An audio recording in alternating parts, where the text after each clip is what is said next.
Hello, spiritual explorers, light workers, and awakened beings. Thank you for joining me today for the exploration of truths about Jesus and the pineal gland. This is Tune Inner Harmony, where the quest for truth drives us. If you're new to my channel, welcome. Please consider subscribing and liking the video to support the channel. If you're returning, thank you. I appreciate each one of you.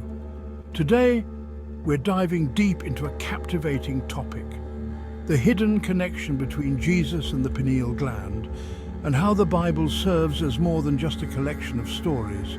It's a symbolic map of our inner selves. You might be asking, what exactly is the pineal gland? It's a small pea-shaped gland in your brain, often called the third eye. It's believed to be the gateway to higher consciousness and spiritual insight. So how does Jesus fit into this? Let's start by examining his teachings. Jesus often spoke in parables and metaphors, urging us to look deeper within ourselves. One of his most famous quotes is, "The kingdom of God is within you." This implies that true spiritual enlightenment isn't found in the external world, but inside each one of us. Now, if we read the Bible with this perspective, we start to see it as a symbolic guide. For instance, in Matthew 6:22, Jesus says, "The light of the body is the eye. If therefore thine eye be single, thy whole body shall be full of light." Many interpret this as a direct reference to the pineal gland, suggesting that activating this third eye can lead to enlightenment. But it doesn't stop there. The Bible is filled with references that can be linked to our inner spiritual anatomy.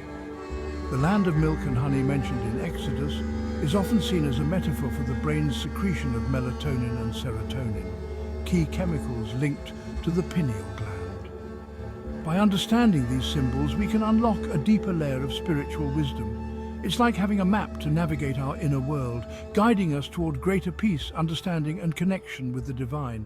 So next time you read the Bible, try to look beyond the surface. See it as a guide to exploring your inner self, unlocking your pineal gland, and finding the kingdom of God within you. Until next time, keep seeking, keep exploring, and remember, the answers you seek are already within you. As Jesus said in A Course in Miracles, "Is it not love we seek, for we are already love? We seek to find the barriers that we have built up against it." Both Edgar Cayce and Carl Jung are often associated with exploring deeper spiritual and psychological dimensions of religious texts, including the Bible, though they approach the idea of the Bible as an inner map in different ways. Edgar Cayce's perspective. Edgar Cayce, known as the Sleeping Prophet, provided thousands of psychic readings during his lifetime, many of which touched on spiritual and metaphysical subjects. Cayce viewed the Bible as a deeply symbolic text, containing both literal and allegorical truths. He believed that many stories in the Bible, particularly those involving characters like Jesus, Moses, and others, reflected aspects of human consciousness and personal spiritual evolution. Inner journey. Cayce believed that the Bible mapped out a path for individual spiritual growth and awakening. He saw biblical stories as reflections of personal inner experiences. For example, the crucifixion of Jesus could be interpreted as a symbolic death of the ego, and the resurrection as the birth of a higher spiritual self. Book of Revelation.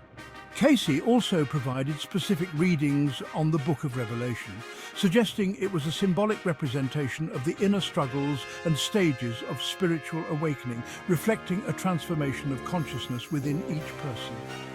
In Cayce's view, the Bible was more than just a historical or religious text. It was a guide for understanding human consciousness and spiritual growth, acting as a metaphysical map of the soul's journey. Carl Jung, the founder of analytical psychology, focused on the human psyche and the role of symbols, archetypes, and myths in shaping human experience. While Jung was not a prophet or mystic like Cayce, he had a deep appreciation for the Bible and saw it as a repository of profound psychological truths. Archetypes and the collective unconscious. Jung believed that many of the stories and symbols in the Bible tapped into archetypes, universal patterns and symbols that exist in the collective unconscious of humanity. For example, figures like Adam and Eve, Noah and Jesus represented archetypal forces or psychological dynamics that every individual experiences. Personal development. Jung saw religious texts, including the Bible, as tools for self-understanding and personal development. He believed that the religious journey was a reflection of individuation, the process of integrating all aspects of the self, conscious and unconscious, to become a whole person. Christ as a symbol. Jung viewed Christ as an archetypal symbol of the self, a representation of the fully integrated divine aspect of the human soul. The death and resurrection of Christ could symbolize the transformation of the ego and the emergence of a higher, more complete self, similar to Casey's views on spiritual growth. Did they see the Bible as an inner map of the psyche? In essence, Edgar Cayce approached the Bible as a spiritual and metaphysical text, suggesting that its stories symbolized the inner workings of the soul and offered guidance for personal transformation. In his readings, Cayce indicated that the Bible revealed the deeper layers of human consciousness. Carl Jung approached the Bible from a psychological and symbolic perspective, viewing its stories as expressions of universal archetypes that mirror the dynamics of the human psyche. He believed religious symbols, including biblical ones, were powerful tools for psychological insight and growth. While they didn't use the exact term inner map of our mental psyche, both Cayce and Jung believed that the Bible held profound wisdom related to the inner workings of the human mind and soul, offering guidance for spiritual and psychological transformation.